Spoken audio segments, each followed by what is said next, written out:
अगर आप भी चाहते हैं कि PY फिल्म्स का ऑडियो वीडियो आप तक जल्द पहुंचे तो लाल बटन दबाकर हमारे चैनल को सब्सक्राइब करें और साथ में बेल आइकन जरूर दबाएं। Presented by PY Films।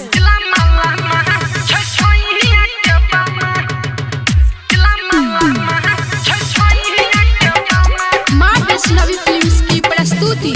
पहले जब ससुर में गेलिए लज बड़ी लागल जब घूंटा उठलिए ये सखी किया देह सुघरा के जब खोल ले पैट जमाया है देह सुघरा के जब खोल ले पैट जमाया है किला मामा छसोइया के बामा गे बॉडी लमा लमा छसोइया के बामा।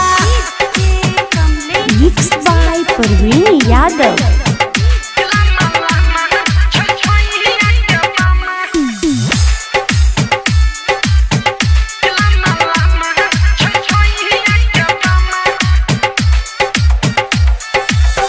लगल के बुद्धि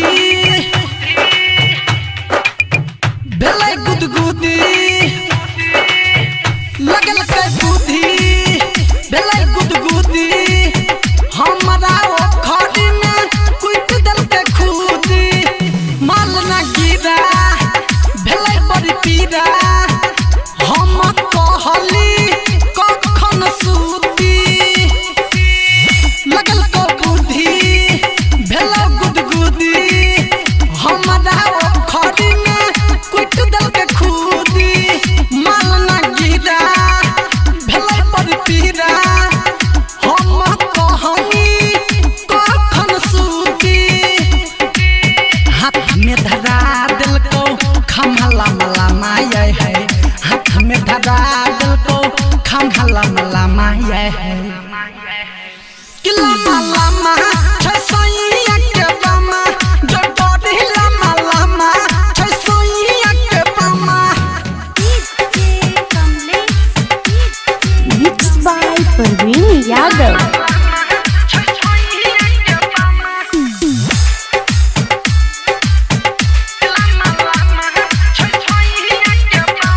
माँ वैष्णवी फिल्म्स की प्रस्तुति। नया तब छुट्टी धगल को फूटी नया तब छुट्टी धगल को फूटी रोज मारै छौ खाके जड़ी बूटी संगीत सवारिया सखी उखड़ दै छौ दमाया है डीजे सुशील ऋतिक उखड़ दै छौ दमाया है किला मामा छसोइया के बामा जो बॉडी लमा लमा छसोइया के बामा।